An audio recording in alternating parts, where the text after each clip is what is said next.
أم يحسدون الناس على ما آتاهم الله من فضله وقال تعالى ومن شر حاسد إذا حسد وقال تعالى ولا تقصص رؤياك على إخوتك فيكيدوا لك كيدا إن الشيطان للإنسان عدو مبين صدق الله العظيم وقال النبي صلى الله عليه وسلم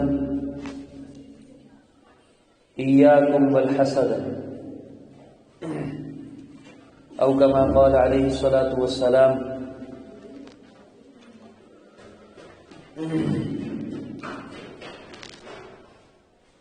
میری محترم ماؤں بہنوں، یہ درس قرآن کا سلسلہ ہفتہ واری چل رہا ہے. وقت بڑا مختصر ہے، اس لیے میں بغیر تمہید کے اپنی بات کو شروع کرتا ہوں. بات دراصل یہ ہے کہ ایک انسان کے جسم کی بیماری ہوتی ہے، ایک انسان کے روح کی بیماری ہوتی ہے. ہمارا جسم جب بیمار ہوتا ہے، بدن لاغر ہوتا ہے، کمزوری اور ضعف ہوتی ہے، نقاہت آ جاتی ہے، طرح طرح کے امراض کے ہم شکار ہو جاتے ہیں، تو ڈاکٹرز کے پاس جاتے ہیں، ادویات کرتے ہیں، پرہیز کرتے ہیں، سارے ہاتھ پیر چلاتے ہیں تاکہ ہم ٹھیک ہو جائیں، بہت کام کرتے ہیں. ایسے ہی ہماری روح بھی بیمار ہوتی ہے. جس طریقے سے ہمارا جسم بیمار ہوتا ہے، روح کو بھی بیماری لگتی ہے. اور ہمیں چاہیے کہ ہم جس طرح سے جسم کی بیماری دور کرنے کے لیے کوشاں رہتے ہیں، جسم کی بیماری کو دور کرنا چاہتے ہیں، ویسے ہی روح کی بیماری کو دور کرنا بھی ہمیں چاہنا چاہیے. ہماری طلب ہونی چاہیے، ہماری کوشش ہونی چاہیے کہ روح پر جو ہمارے زخم لگے ہیں وہ مندمل ہو جائیں. اب ذرا یہ بات سمجھیے، جسم جب بیمار ہوتا ہے تو ہم اس کی دوا اس دنیا سے لیتے ہیں، ڈاکٹر سے لیتے ہیں. جسم جب بیمار ہوتا ہے تو اس کی دوا ہم زمین سے لیتے ہیں. وجہ اس کی یہ ہے کہ جسم زمین سے بنا ہوا ہے، مٹی کا بنا ہوا ہے. جسم یہی کا ہے اور اس کو یہی رہ جانا ہے. لیکن آپ کو یہ بات معلوم ہوگی کہ روح وہ اللہ کا ایک امر ہے جو یہاں کا نہیں ہے، جو آسمان کا ہے. یہ روح اللہ کی طرف سے آئی ہوئی ہے، آسمان سے آئی ہوئی ہے، آسمان کی طرف لوٹے گی. اوپر سے آئی ہوئی ہے، اوپر ہی کو جائے گی.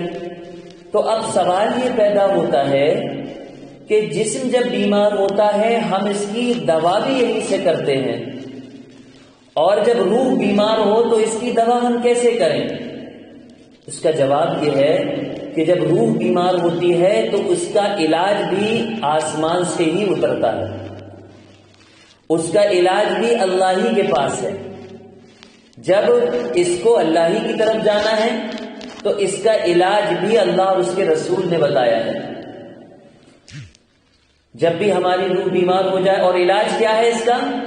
علاج ہے قرآن، علاج ہے حضور پاک علیہ الصلوۃ والسلام کے ارشادات. یہ اس کا علاج ہے. اسی علاج کو بروئے کار لانے کے لیے ہم نے ہفتہ واری یہ درس قرآن شروع کیا، تاکہ ہماری روح جو بیمار ہو چکی ہے، جو زخمی ہو چکی ہے، اور ہم نے اپنی گناہوں کی نحوست سے اس کو کریٹ کر تہو بالا کر رکھا ہے، اور روح ایسی ہو گئی ہے کہ جس کا انسانی زندگی سے کوئی مداوع ممکن ہی نہیں ہے، تو اس کا علاج بھی صرف قرآن میں ہے، روح کا علاج قرآن میں۔ چونکہ اس کا تعلق دل سے ہے، دل انسان کے جسم میں وہ عضو ہے کہ اگر دل انسان کا صحیح ہوتا ہے تو پورا جسم صحیح ہوتا ہے، اگر دل انسان کا خراب ہوتا ہے تو پورا جسم متاثر ہوتا ہے۔ اسی کو فرمایا کہ گناہ جب انسان کرتا ہے تو گناہ کرنے سے دل پر ایک سیاہ دھبا لگ جاتا ہے، جو توبہ کرنے سے تو ختم ہو جاتا ہے ورنہ بڑھتا رہتا ہے۔ اس لیے کہا جاتا ہے کہ جو گناہ کے عادی ہو جاتے ہیں لوگ، ایک وقت ایسا آتا ہے کہ حق بات، صحیح بات ان کو اثر کرنا بند کر دیتی ہے۔ تو آج ہم اپنی پوزیشن دیکھیں، اپنی نوعیت دیکھیں، اپنی حقیقت دیکھیں کہ کہیں خدا نخواستہ ہماری یہ حالت تو نہیں ہو گئی کہ ہمارے اوپر حق بات کا اثر نہیں ہوتا۔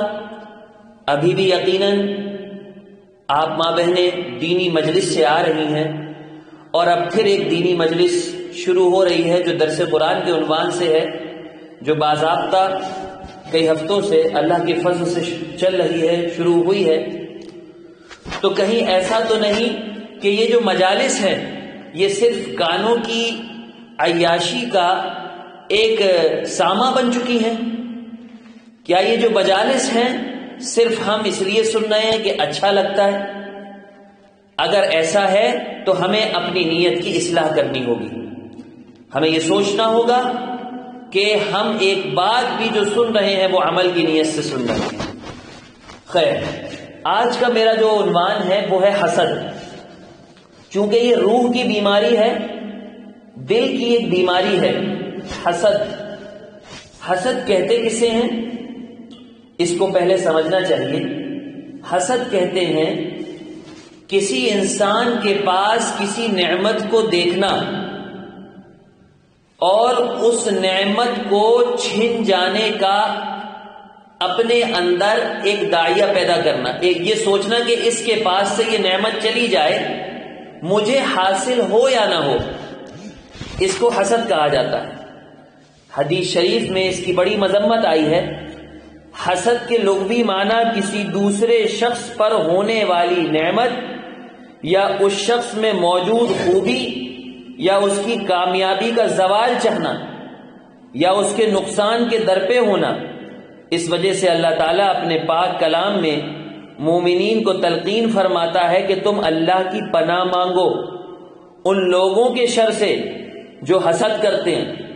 اللہ تعالیٰ فرماتا ہے اور میں پناہ مانگتا ہوں رب کی حسد کرنے والے کے شر سے جب وہ حسد کرے، وَمِن شَرِّ حَاسِدٍ إِذَا حَسَدَ۔ اس آیت کریمہ کے تناظر میں جب حسد کے جذبے کو دیکھا جائے تو یہ ایک منفی جذبہ نظر آتا ہے جو ایک روحانی بیماری کی صورت میں حسد کرنے والے انسان کے دل میں وقوع پذیر ہوتا ہے، آتا ہے۔ اور حاسد انسان اپنے حسد کرنے کی وجہ سے اپنی ذہن کی منفی توانائی، قوتوں کو اور اپنی فطرت کی بدنیتی کی وجہ سے جس انسان سے اس کی خوبیوں کی وجہ سے یا اس کے پاس اللہ کی دی ہوئی نعمتوں کی وجہ سے حسد کر رہا ہوتا ہے، اس اچھے انسان کی زندگی پر اپنی بدنیتی اور اپنے بدفعل اور اپنی بدنظری کی بدولت منفی اثرات ڈال رہا ہوتا ہے۔ آپ نے سنا ہوگا کہ نظر کا لگنا ایک محاورے کے طور پر بولا جاتا ہے، مگر اسلامی نقطہ نظر سے نظر کا لگنا برحق ہے، اور یہی بد نظری ہوتی ہے جو حاسد انسان کے حسد کی وجہ سے کسی دوسرے انسان یا مخلوق کو لگتی ہے۔ حدیث میں آتا ہے کہ بد نظری انسان کو قبر تک اور اونٹ کو ہانڈی تک پہنچا دیتی ہے۔ یعنی ایسی یہ کس وجہ سے ہوتی ہے؟ جو حسد کرنے والا ہوتا ہے۔ جب انسان کو نعمتیں ملتی ہیں تو دو طرح کے لوگ پیدا ہوتے ہیں، ایک تو یہ کہ محبت کرنے والے، دوسرے جو ہیں جلنے والے، حسد کرنے والے۔ آپ دیکھیے رسول پاک صلی اللہ علیہ وسلم نے فرمایا کہ نظر کا لگنا برحق ہے، بد نظر اونٹ کو ہانڈی میں اور انسان کو قبر میں پہنچا دیتی ہے. اور یہی وجہ ہے کہ اللہ تعالیٰ نے اپنے مومن بندوں کو اس آیت کریمہ میں یہ دعا سکھلائی ہے کہ تم حسد کرنے والوں کے شر سے بچنے کی دعا کیا کرو اور خود کو ہمیشہ ایسے لوگوں کے شر سے بچنے کی خاطر اللہ کی پناہ میں رکھو. حضرت عقبہ بن عامر رضی اللہ عنہ روایت کرتے ہیں کہ نبی کریم صلی اللہ علیہ وسلم نے فرمایا مجھے اس کا ڈر بالکل نہیں ہے کہ تم میرے بعد مشرک ہو جاؤ گے، البتہ میں اس بات کا اندیشہ کرتا ہوں تم آپس میں ایک دوسرے سے دنیا کے مزوں میں پڑھ کر حسد کرنے لگو گے. اللہ کے نبی صلی اللہ علیہ وسلم نے اس ڈر کو اور اس اندیشے کو ظاہر فرمایا. ایک حدیث میں فرمایا، حضرت انس بن مالک رضی اللہ عنہ فرماتے ہیں کہ رسول اللہ صلی اللہ علیہ وسلم نے فرمایا ایک دوسرے سے بغض نہ رکھو اور نہ حسد کرو اور نہ غیبت کرو. اللہ تعالیٰ کے بندے ہو کر بھائی بھائی ہو کر رہو، اور کسی مسلمان کے لیے جائز نہیں کہ اپنے بھائی سے 3 دن سے زیادہ جدا رہے. اسی طریقے سے ایک حدیث میں حضرت سمرہ بن ثعلبہ رضی اللہ عنہ روایت کرتے ہیں کہ نبی کریم صلی اللہ علیہ وسلم نے ارشاد فرمایا کہ لوگ ہمیشہ بھلائی سے رہیں گے جب تک وہ حسد سے بچتے رہیں گے. یعنی اس بندے میں بھلائی ہوگی، اس بندی میں بھلائی ہوگی جو بندہ یا بندی اللہ سے اس بات کے لیے ڈرے کہ اللہ مجھے حسد سے بچا لے. اب یہاں ایک سوال پیدا ہوتا ہے، غور سے سماعت فرمائیے گا. بہت ہی مختصر سی مجلس ہے، وقت مغرب کا قریب ہے. کیا ہمیں ہی دیکھ کر لوگ حسد کرتے ہیں یا ہمارے اندر بھی حسد کا مادہ آتا ہے؟ ضروری نہیں ہے کہ ہم کسی کے حسد سے بچیں. بعض دفعہ اپنے اندر بھی حسد کا مادہ پیدا ہوتا ہے، بعض دفعہ نہیں، بلکہ اللہ کے نبی صلی اللہ علیہ وسلم نے فرمایا حسد وہ چیز ہے جس سے کوئی شخص خالی نہیں. یعنی ہر ایک کو چھو کر یہ مرض نکلتا ہے، جس کو چھو کر نکلتا ہے کوئی تو اس مرض کو پکڑ لیتا ہے کہ نہیں تم ہمارے اندر ہی رہو، اور کوئی اسے اوائڈ کر دیتا ہے. تو ہمیں چاہیے کہ اس انٹینشن کو جو یہ حسد کی شکل میں ہمارے اندر پیدا ہوتی ہے اس کو دور کریں. شریعت مطہرہ میں جو سب سے پہلے تو دیکھیے اس کا کوئی حاسد کا کوئی علاج نہیں ہے. پہلی بات تو یہ، آپ اگر حاسد کی دعوت بھی کر دیں، حاسد کے اوپر دنیا جہان کی دولتیں بھی لٹا دیں، تب بھی وہ حسد کرے گا، اس کا کوئی علاج نہیں ہے. علاج کیا بتایا؟ سب سے بہترین علاج جو بتایا ہے اللہ رب العزت نے، قل اعوذ برب الفلق من شر ما خلق ومن شر غاسق اذا وقب ومن شر النفاثات في العقد ومن شر حاسد اذا حسد. جو یہ چاہتا ہے کہ وہ حسد سے بچے اور بد نظری سے بچے، وہ اس سورت کی تلاوت کرے صبح، فجر بعد اور مغرب بعد 3 دفعہ. قل اعوذ برب الفلق اور قل اعوذ برب الناس پڑھنے کا جو عادی ہوگا وہ بد نظری اور حسد سے بچا رہے گا. یہ تو اس وقت ہوا جب کہ ہمیں کسی کے بارے میں یہ معلوم ہو کہ فلاں ہم سے حسد کرتا ہے یا فلاں ہم سے حسد کرتی ہے، فلاں حاسد ہے یا فلاں حاسدہ ہے.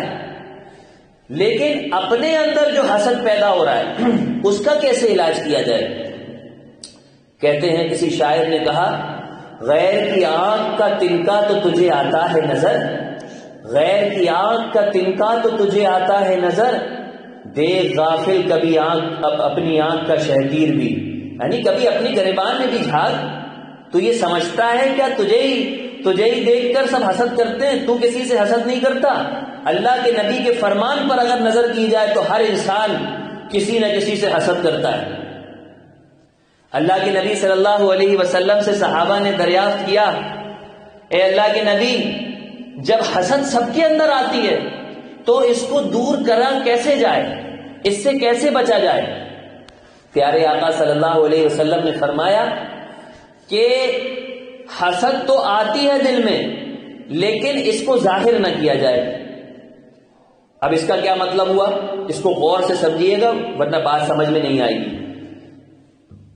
آپ نے نمازوں کی صورت میں پڑھا وَمِن شَرِّ حَاسِدٍ اِذَا حَسَد، حاسد سے پناہ مانگی، اذا حسد جب وہ حسد کرنے لگے. یعنی ایک تو حسد وہ ہوئی کہ دل میں پوشیدہ ہے، ایک حسد وہ ہوئی کہ ظاہر کر دی. ظاہر کرنے کا مطلب یہ ہے کہ اس کی غیبتیں کرنے لگے، کینہ رکھ لیا اس سے، اس کو نقصان پہنچانے کے در پہ ہو گئے، دشمنی اتارنے لگے اس سے. تو یہ ہوا حسد، حسد کا ظاہر کرنا. اللہ کے نبی صلی اللہ علیہ وسلم نے فرمایا دل میں جب حسد ہے تو اسے جب بندہ ظاہر کرتا ہے تب گناہ ملتا ہے. کسی کے تعلق سے حسد آ گئی. عام طور پر حسد کس کو آتی ہے؟ کسی چھوٹے کو بڑے سے نہیں آئے گی حسد، نہ بڑے کو چھوٹے سے آئے گی. عام طور سے حسد انہیں ہوتی ہے جو پیرالر ہوتے ہیں، جو برابر سرابر کے ہوتے ہیں. اسکول کالجز میں ساتھیوں کے ساتھ حسد کا ہونا یہ بھی ایک عام بات ہے. کیوں؟ اس لیے کہ وہ پیرالر ہے. اللہ نے اس کو زیادہ ذہن دیا، اللہ نے اسے زیادہ قابلیت دی، مجھے کم دی. یہ سوچ سوچ کر انسان کڑتا ہے. اچھا ایک بات اور ہے، حسد کرنے والا دراصل اللہ کی تقسیم پر اعتراض کرتا ہے، وہ اللہ پر اعتراض کرتا ہے. یہ ایسے ہی ہے جیسے آپ کا کوئی ملازم ہو، آپ کا کوئی خادم ہو، 2-4 خادم ہو، آپ اپنے خدام کو کسی کو زیادہ دے کسی کو کم دے، یہ آپ کا اختیار ہے. کسی کو آپ نے 1 سوٹ دے دیا، کسی کو 2 سوٹ دے دیے، کسی کو زیادہ پیسے دے دیے، کسی کو کم پیسے دے دیے. تو اب خادم آپ سے اعتراض کرنے لگے کہ آپ نے اسے زیادہ کیوں دیے، تو آپ تو یہ کہیں گی کہ دیکھو تمہارا جو حق الخدمت بنتا تھا وہ تو ہم نے تمہیں پہلے دے دیا، جو مہینہ بنتا تھا دے دیا. اب یہ میرے اختیار میں ہے کہ میں کس کو الگ سے زیادہ دیتی ہوں یا کسی کو کم دیتی ہوں، یہ میرے اختیار میں ہے. تم کون ہوتی ہو بولنے والی کہ تم نے اسے دیا یا نہیں دیا؟ گویا کہ آپ کی خادم یا خادمہ آپ پر یہ اعتراض کر رہی ہے کہ آپ کو کیا حق بنتا ہے کسی کو دینے کا. اب جب وہ آپ پر اعتراض کرے گی کہ آپ کو کیا حق بنتا ہے تو لا محالہ آپ کو غصہ آئے گا. آئے گا کہ نہیں آئے گا؟ یقیناً آئے گا. آپ کہیں گی تم ہوتی کون ہو اعتراض کرنے والی؟ میں جسے چاہوں دوں، میرا دل اس سے زیادہ خوش ہوا میں نے اسے دے دیا، یا میں نے تمہارے حال کے لیے مناسب نہیں سمجھا تمہیں دینا، لیکن حق الخدمت میں نے ماہانہ تمہیں پورا دیا. تو آپ کو غصہ آئے گا ایک ملازم کی اس حرکت پر. تو اب ذرا سوچئے، اللہ تعالیٰ جو سب کو رزق تقسیم کرنے والے ہیں، اللہ تعالیٰ سب کو صلاحیتیں، قابلیتیں، نعمتیں، رحمتیں دینے والے ہیں، جب وہ رحمتیں نعمتیں بانٹ رہے ہیں، سب کو بانٹی، کسی کو حسن دیا، جمال دیا، کسی کو قابلیت دی، صلاحیت دی، کسی کو زیادہ خوبصورت بنایا، کسی کو کم بنایا، کسی کو زیادہ مال و دولت دی، کسی کو کم دی. اب حسد کرنے والا جب یہ حسد کرتا ہے کسی انسان سے کہ اس کو زیادہ دولت کیسے ملی، اس کی دولت ختم ہو جائے، تو وہ اللہ کی تقسیم پر اعتراض کر رہا ہے. اللہ کی تقسیم پر، اللہ کے بانٹنے پر اعتراض کر رہا ہے کہ آپ ہوتے کون ہیں اللہ میاں اس کو زیادہ دینے والے؟ آپ ہوتے کون ہیں اللہ میاں اس کو زیادہ خوبصورت بنانے والے؟ آپ ہوتے کون ہیں اللہ میاں نعوذ باللہ اس کو علم دان بنانے والے؟ اللہ تو ایسے ہیں، اللہ بے نیاز ہیں، اللہ بے نیاز ہیں. اللہ تعالیٰ چاہتے ہیں تو آزر کے گھر میں ابراہیم کو پیدا فرما دیتے ہیں. اللہ تعالیٰ چاہتے ہیں تو نوح کے گھر میں ان کا بیٹا ان کا نافرمان ہو جاتا ہے. اللہ تعالیٰ بے نیاز ہے، اللہ تعالیٰ سے کوئی سوال نہیں کر سکتا. لیکن حسد کرنے والا اپنی باڈی لینگویج سے، اپنی زبان حال سے یہ اللہ پر اعتراض کر رہا ہوتا ہے کہ آپ ہوتے کون ہیں. بتائیے اللہ کو کتنا غصہ آئے گا حسد کرنے والے پر. اسی وجہ سے حدیث مبارک میں آیا ہے کہ حسد انسان کی نیکیوں کو ایسے جلا دیتی ہے جیسے آگ لکڑی کو جلا دیتی ہے. ایک حدیث میں آیا جیسے آگ گھاس کو جلا دیتی ہے. ایک چنگاری لگتی ہے آگ ایک گھاس میں،